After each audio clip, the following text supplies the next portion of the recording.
Dear student, स्वागत करता हूं आप सबका एक बार फिर से बिहार बोर्ड के number 1 channel Bihar board study पे। जी हाँ दोस्तों, यानी आज के क्लास में हम लोग कवर करेंगे इंटरमीडिएट एग्जामिनेशन 2023 के एग्जाम के लिए बिहार बोर्ड द्वारा जारी किया गया स्पेशल प्रश्नों का मॉडल सेट यानी 5 को कवर करेंगे ज्योग्राफी का। इससे पहले हम लोग मॉडल सेट 4 तक कवर कर लिए हैं ज्योग्राफी का। अगर आप लोग नहीं देखे हैं तो चैनल विजिट करके जाकर के आप देख सकते हैं, प्लेलिस्ट बना हुआ है। तो डियर स्टूडेंट, जैसे कि आप लोग को हम बताए थे कि 10 ऐसे मॉडल सेट यानी हम लोग कवर करेंगे जो आपको यहाँ से इन 10 मॉडल सेट से ही जो है आपका यानी फाइनल एग्जाम में क्वेश्चन बनने वाला है। और आपको बता दें 77 आप ऑब्जेक्टिव जो है आप यानी 70 ऑब्जेक्टिव को यानी आप कवर कर सकते हैं इस 10 मॉडल सेट को अगर अच्छी तरह से अगर आप कवर कर लेते हैं। तो डियर स्टूडेंट, जैसे कि आपका एग्जाम 1 फरवरी से होना है, अपने तैयारी को लेकर के काफी बच्चे जो है बहुत ही ज्यादा यानी डिप्रेशन में, टेंशन में, तो बिल्कुल आप निश्चिंत हो जाइए। आपको हम बता दें कि आप इन 10 मॉडल सेट को अच्छे से कवर कर लीजिए। आपका इन 10 मॉडल सेट से एक भी क्वेश्चन जो है बाहर देखने को नहीं मिलेंगे, ठीक है। तो ये आज मॉडल सेट आपका यानी 5 यानी कवर करने जा रहा है। आप लोग अगर बाकी सब नहीं किए हैं तो आप लोग चैनल विजिट कीजिए, वहां जाकर के आप लोग कर लेंगे। तो जो भी बच्चे आप लोग नए हैं, चैनल को आप लोग सब्सक्राइब कर लीजिए, साथ में बेल आइकन को ऑन कर लीजिए ताकि आपको नोटिफिकेशन जो है बिल्कुल टाइम टू टाइम मिलते रहेंगे। चलिए गाइस, तो शुरू करते हैं। उसके फर्स्ट क्वेश्चन आपके स्क्रीन पे पहला क्वेश्चन क्या कहलाता है कि नवेले में खनन क्रिया जानने वाला यानी प्रमुख खनिज कौन सा है। तो जो खनन होता है नवेले में वो यानी क्या है, कौन सा यानी खनिज यहाँ मतलब ये किया जाता है, तो लिग्नाइट कोयला जो है यहाँ मतलब होता है, ठीक है, लिग्नाइट कोयला। तो इसका आंसर आपका क्या हो जाएगा, यानी लिग्नाइट कोयला राइट आंसर हो जाएंगे। चलिए क्वेश्चन नंबर दूसरा आपके स्क्रीन पे, निम्नलिखित राज्यों में किसमें यानी केगा नाभिक के ऊर्जा केंद्र अवस्थित है। तो जल्दी बताइए डियर स्टूडेंट, 2 नंबर क्वेश्चन काफी इंपॉर्टेंट क्वेश्चन है। तो डियर स्टूडेंट, आई होप इसका आंसर आपको डेफिनेटली पता होगा। तो इसका आंसर क्या हो जाएगा, यानी नाभिक जो है ये जो कहाँ पे यानी कर्नाटक में, कहाँ पे है, कर्नाटक। तो इसका आंसर आपका कर्नाटक राइट आंसर हो जाएंगे। चलिए क्वेश्चन नंबर तीसरा आपके स्क्रीन पे, नोआमुंडी लौह अयस्क क्षेत्र जो है कहाँ पे है। तो नोआमुंडी महाराष्ट्र में है, झारखंड में है, मध्य प्रदेश में, या आगे देखिएगा छत्तीसगढ़ में। तो देखिए नोआमुंडी, अगर नोआमुंडी लोह अयस्क की बात करें तो ये झारखंड में, कहाँ पे है, झारखंड में। तो इसका आंसर आपका यानी झारखंड बिल्कुल परफेक्ट आंसर हो जाएंगे। चलिए क्वेश्चन नंबर आपके स्क्रीन पे 4 नंबर क्वेश्चन क्या कहलाता है, कौन सा औद्योगिक अस्थापना का एक कारण नहीं है। तो बताइए कौन सा यानी औद्योगिक अस्थापना का एक कारण नहीं है। तो जनसंख्या, बाजार होगा, पूंजी होगा, जनसंख्या घनत्व होगा, ऊर्जा होगा। तो डियर स्टूडेंट, आप लोगों को डेफिनेटली पता होगा जनसंख्या घनत्व, तो इसका आंसर आपका परफेक्ट आंसर हो जाएंगे, ठीक है। चलिए नेक्स्ट क्वेश्चन की ओर चलते हैं। क्वेश्चन नंबर आपके स्क्रीन पे 5 नंबर क्वेश्चन, निम्नलिखित में से यानी कौन औद्योगिक नगर है। तो बताइए इनमें से जो है कौन सा औद्योगिक नगर है। तो जमशेदपुर के बारे में आप लोग सुने होंगे, जमशेदपुर एक औद्योगिक नगर है। तो इसका आंसर आपका जमशेदपुर राइट आंसर हो जाएंगे। क्वेश्चन नंबर 6 देखिएगा, नेताजी सुभाष चंद्र बोस अंतरराष्ट्रीय हवाई अड्डा जो है कहाँ पे है। तो नेताजी सुभाष चंद्र बोस अंतरराष्ट्रीय हवाई अड्डा जो है ये कहाँ पे यानी पश्चिम बंगाल में है। तो इसका आंसर आपका यानी पश्चिम बंगाल बिल्कुल परफेक्ट आंसर हो जाएंगे। क्वेश्चन नंबर 7 देखिएगा आपके स्क्रीन पे, मोहाली सॉफ्टवेयर तकनीकी पार्क जो है कहाँ पे स्थित है। तो बताइए मोहाली सॉफ्टवेयर तकनीकी पार्क चंडीगढ़ में, हिमाचल प्रदेश में, झारखंड में, असम में। तो इसका आंसर आपका हो जाएगा यानी चंडीगढ़ में। इसका आंसर आपका ऑप्शन आपका ए बिल्कुल एब्सोल्युटली राइट आंसर हो जाएंगे। क्वेश्चन नंबर 8 देखिएगा आपके स्क्रीन पे, निम्नांकित में से यानी कौन सा शहर यानी ग्रांड ट्रंक सड़क पर यानी स्थित नहीं है। तो इसमें से जो कौन सा यानी जीटी रोड पर स्थित नहीं है।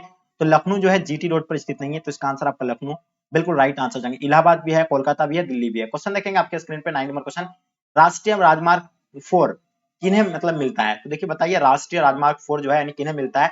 तो चेन्नई को है, मुंबई से मिलता है। तो इसका आंसर आपका ए बिल्कुल एब्सोल्युटली राइट आंसर हो जाएंगे। चलिए क्वेश्चन नंबर आपके स्क्रीन पे 10 नंबर क्वेश्चन, पूर्व पश्चिम गलियारा जोड़ता है, यानी पूर्व और पश्चिम गलियारा जो यानी किनको कहां से जोड़ता है। तो सिलचर को यानी पोरबंदर से जोड़ता है। तो इसका आंसर आपका सिलचर को यानी पोरबंदर बिल्कुल राइट आंसर हो जाएंगे। क्वेश्चन नंबर 11 देखिएगा आपके स्क्रीन पे, निम्नलिखित में से यानी सर्वाधिक प्रदूषित नदी यानी कौन सी है। तो इनमें से जो है कौन सा सबसे अधिक यानी सर्वाधिक प्रदूषित नदी है।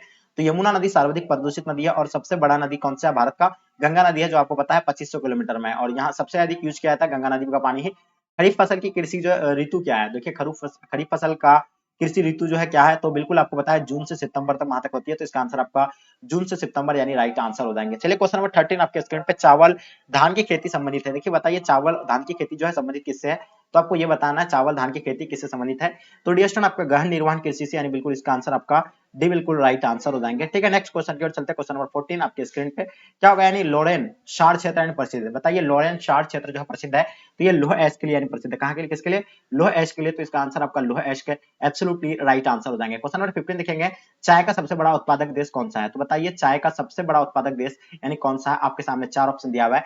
तो डियर स्टूडेंट, आपको पता है चाय का सबसे बड़ा उत्पादक देश की बात करें तो चीन, भारत, श्रीलंका या म्यांमार। तो बताइए चीन या आपका यानी भारत, मतलब अपना भारत ही होगा या यानी चीन होंगे। तो जल्दी बताइए इसका आंसर आप बताएंगे। इसका आंसर आपको डेफिनेटली यानी परफेक्ट यानी पता होना चाहिए आंसर, ठीक है। तो कमेंट करके जरूर बताइएगा, क्योंकि ये एक्चुअल में आप लोग पढ़ के रखे हैं। तो देखिए एक तो आपका यानी क्वेश्चन बनता है, ठीक है। तो क्वेश्चन नंबर 16 देखेंगे, खनिज तेल का सबसे बड़ा उत्पादक देश यानी कौन सा है।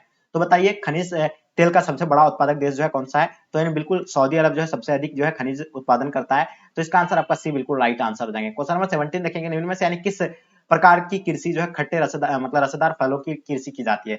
यानी खट्टे रसदार फसलों की कृषि जो है किसमें की जाती है? तो बिल्कुल आपको पता है भूमध्य सागरीय कृषि में किया जाता है। तो इसका आंसर आपका यानी भूमध्य सागरीय कृषि राइट आंसर हो जाएंगे। क्वेश्चन नंबर 18 देखेंगे, निम्नलिखित में से यानी कौन लौह एस की किस्म नहीं है? तो बताइए इनमें से कौन सा नहीं है? तो लिग्नाइट जो है इसका यानी किस्म नहीं है।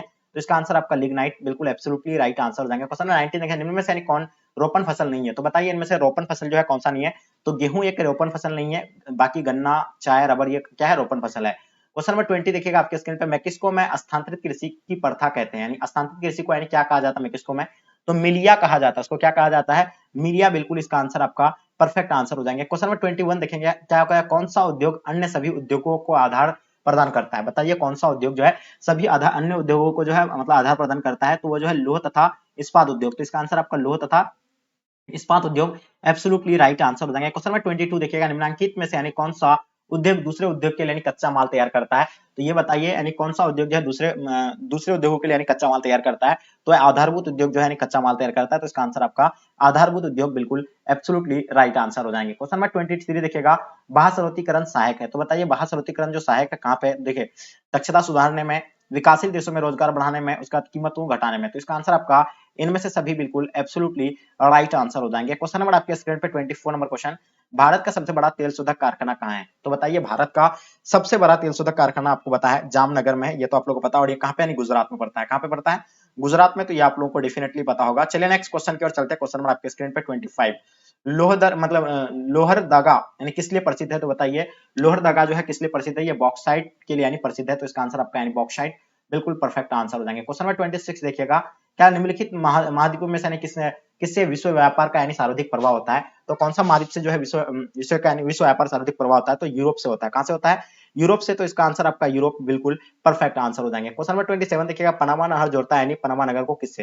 देखिए पनामा नहर जो जोड़ता है यानी पनामा नगर को किससे जोड़ता है?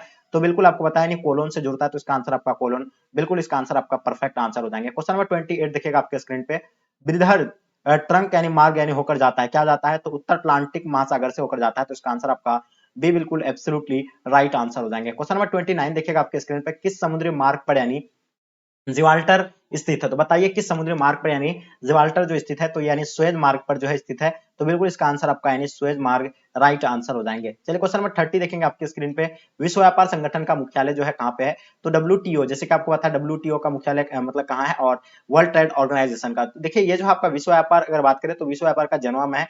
बिल्कुल आप सब बच्चों को पता होगा। क्वेश्चन देखिएगा आपके स्क्रीन पे 31, क्या कहलाता है कि निम्न व्यापार समूह में से भारत का यानी किसका एक सदस्य है? तो भारत जो है किसका एक सदस्य है? साफ्टा का यानी सदस्य है, साफ्टा का बिल्कुल। और साफ्टा का स्थापना कब हुआ था? यानी 2004 को हुआ था। ये आप लोगों को बिल्कुल बताना है। क्वेश्चन देखेंगे आपके स्क्रीन पे, क्वेश्चन नंबर 32, समुद्र तट से दूर स्थल खंड के पतन को क्या कहते हैं? तो इसको बिल्कुल आप लोग जानते करते हैं कि आंतरिक पतन इसको कहा जाता है। क्या कहा जाता है? आंतरिक पतन। तो इसका आंसर आपका आंतरिक पतन राइट आंसर हो जाएंगे। 33 देखिएगा, यानी कौन कौन व्यापार संघ समाहित है? देखिए आपको पता है कौन कौन व्यापार संघ जो समाहित है? तो कहाँ पे? यानी पूर्वी यूरोपीय देशों को, या उत्तर अमेरिकी देशों को, या पश्चिमी यूरोपीय देशों को, या आपका यानी कॉमनवेल्थ के देशों में। तो इसका आंसर आपका पूर्वी यूरोपीय देशों को, इसका आंसर आपका ए बिल्कुल एब्सोल्युटली राइट आंसर हो जाएंगे। क्वेश्चन नंबर 34 देखिएगा, निम्नलिखित में से यानी किस प्रकार की बस्तियां सड़क, नदी या नहर के किनारे होती है? तो बताइए इसका आंसर आप लोग का क्या हो जाएंगे? तो डेफिनेटली आप सब बच्चों को आंसर पता होगा, रेखीय इसका आंसर आपका बिल्कुल एब्सोल्युटली राइट आंसर हो जाएंगे। चलिए क्वेश्चन नंबर आपके स्क्रीन पे 35, एसन जो है कहाँ पे है? तो बताइए एसन के बारे में आप लोगों को बताना है। एसन जो है कहाँ पे स्थित है? तो ये जर्मनी में है। तो बिल्कुल इसका आंसर आपका जर्मनी। जो भी बच्चे आप लोग जर्मनी बताया है बिल्कुल आप सब बच्चों के आंसर परफेक्ट होगा। क्वेश्चन नंबर 36, पर्वतों एवं ऊंचे पठारों पर किस प्रकार की व्यवसाय की प्रधानता रहती है? देखिए पर्वतों और पठारों पर जो है बिल्कुल आपको पता है ये कौन सा यानी प्रधानता रहती है? व्यापार का। तो बिल्कुल इसका आंसर आपका व्यापार बिल्कुल राइट आंसर हो जाएंगे। क्वेश्चन नंबर 37 देखिएगा, 2011 की जनगणना के अनुसार बिहार की जनसंख्या कितनी है? देखिए 2011 की जनगणना के अनुसार बिहार की अगर जनसंख्या की बात करें तो ये 10.41 करोड़, बिल्कुल इसका आंसर एब्सोल्युटली राइट आंसर हो जाएंगे। ठीक है, चलिए नेक्स्ट क्वेश्चन की ओर चलते हैं। क्वेश्चन नंबर 38, भारत की कुल जनसंख्या का कितना प्रतिशत उत्तरी मैदान में बसता है? देखिए भारत की कुल जनसंख्या का कितना प्रतिशत मैदान जो है मतलब कहाँ पे यानी बसता है? उत्तरी मैदान में। तो उत्तरी मैदान में जो है 4% लोग बसते हैं। तो इसका आंसर आपका 4% नहीं, सॉरी 4% नहीं है आपका, यानी बिल्कुल 4% नहीं होना चाहिए। आई थिंक 3 या कितना परसेंट होंगे? तो आप लोग कमेंट करके जरूर बताइएगा, इसके बारे में हमको थोड़ा सा कंफ्यूज लग रहा है। तो आप बताएंगे इसका कितना परसेंट जो है मतलब उत्तरी उत्तरी मैदान में आप लोग यानी बसता है? तो बताइए, कमेंट करके आप लोग जरूर बताइएगा। चलिए क्वेश्चन नंबर आपके स्क्रीन पे 39, बिहार के लोग यानी किस भाषा परिवार समूह से संबंधित है? तो देखिए बिहार के लोग जो है यानी आस्टिक भाषा परिवार से संबंधित है, तो बिल्कुल आपको आस्टिक पता होगा, इसका आंसर आपका आस्टिक बिल्कुल परफेक्ट आंसर हो जाएंगे। क्वेश्चन नंबर 14, निम्नलिखित में से यानी कौन सा एक समूह भारत में विशालतम भाषाई समूह है? तो सब जानते हैं भारतीय आर्य या चीनी तिब्बती, तो बिल्कुल आपको बताया भारतीय आर्य, बिल्कुल इसका आंसर आपका परफेक्ट आंसर हो जाएंगे। क्वेश्चन नंबर 41 देखिएगा, भारत में हरित क्रांति यानी शुरू कब से हुआ था? तो देखिए बिल्कुल आपको पता है 1960 के दशक से या 1970 के दशक से, तो बिल्कुल ये 1960 के दशक से जो हरित क्रांति स्टार्ट हुआ था, तो इसका आंसर आपका भी बिल्कुल राइट आंसर हो जाएगा। 42, रबी की फसल पैदा होती है। देखिए रबी की फसल जो पैदा होती है कौन सी माह में? तो ये शीत ऋतु में होती है, तो आप लोगों को पता होगा कि रबी की फसल जो होती है यानी शीत ऋतु में होती है। क्वेश्चन देखेंगे आपके स्क्रीन पर 43, निम्नलिखित में से यानी कौन सा एक रेशेदार फसल नहीं है? तो इनमें से कौन सा एक रेशेदार फसल के अंतर्गत नहीं आता है? देखिए कॉफी जो है रेशेदार फसल नहीं है, ठीक है। चलिए मेस्टा हो गया, जूट हो गया, कपास हो गया, ये रेशेदार फसल यानी खाया नहीं जाता है, ठीक है, उसका यानी वस्त्र बनाने में, रस्सी बनाने वगैरह में इसका जो है उपयोग किया जाता है, ये आप लोग को बिल्कुल पता होगा। क्वेश्चन नंबर 44 देखिएगा, निम्नलिखित में से यानी कौन सा देश कोयला का सबसे बड़ा उत्पादक है? तो देखिए कोयला का उत्पादक की अगर बात करें तो कौन सा देश है? तो आपको पता है चीन जो है सबसे अधिक यानी कोयला का उत्पाद करता है, तो इसका आंसर आपका चीन बिल्कुल परफेक्ट आंसर हो जाएंगे। क्वेश्चन नंबर 45, रबर किस प्रकार की कृषि का उपज है? तो बताइए रबर जो है किस प्रकार की कृषि का उपज है? रोपण कृषि, भूमध्य सागर कृषि, प्रारंभिक कृषि या मिश्रित कृषि? तो ये हो जाएगा आपका यानी रोपण कृषि। जो भी बच्चे आप लोग रोपण कृषि बता रहे हैं, बिल्कुल आप सब बच्चों के आंसर ओपन कृषि राइट आंसर हो जाएंगे। 46, फूलों की कृषि यानी कहलाती है। देखिए फूलों की कृषि यानी क्या कहलाती है, आपको ये बताना है। देखिए फूलों की कृषि जो है फ्लोरिकल्चर कहता है। क्या कहा जाता है?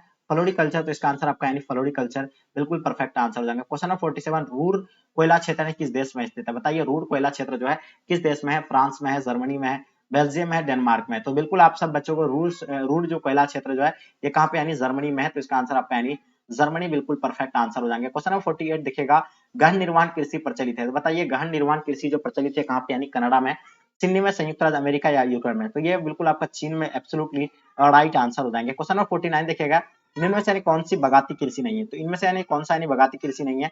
तो रबड़ एक बगाती कृषि है, चाय भी है, गन्ना भी, लेकिन मक्का जो है कोई बगाती कृषि नहीं है, तो इसका आंसर आपका बिल्कुल डी एब्सोल्युटली राइट आंसर हो जाएंगे। 50 नंबर क्वेश्चन देखेंगे, चॉकलेट में कौन सा पदार्थ उपयोग किया जाता है? देखिए चॉकलेट बनाने में जो है आप सब बच्चे पढ़े होंगे कोकोआ का इस्तेमाल किया जाता है चॉकलेट बनाने में। तो डियर स्टूडेंट, ये जो आप लोग का यानी हम लोग 50 यानी इस पांचवा मॉडल सेट में हम लोग 50 यानी क्वेश्चन को जो है कवर किए, और जो काफी इंपॉर्टेंट क्वेश्चन आपके एग्जाम के लिए, तो जो बच्चे आप लोग नए हैं चैनल को सब्सक्राइब करके साथ में अपने दोस्तों को शेयर कर देंगे, और हो सकेगा तो आप लोग नोट कर लीजिए। अगर अच्छे से अगर आप लोग को ये सारे पता है तो 2-3 बार आप लोग रिवाइज कर लीजिएगा सारे मॉडल सेट को। तो डियर स्टूडेंट, आई उम्मीद करता हूँ कि आज का क्लास आपको पसंद आया होगा। पसंद आए तो लाइक करके जम करके अपने दोस्तों को शेयर करें, ताकि आपको यहाँ से अपने दोस्त को भी हेल्प होंगे। तो चलेगा यहीं तक आज के क्लास को एंड करते हैं, जब तक के लिए जय हिंद, जय भारत।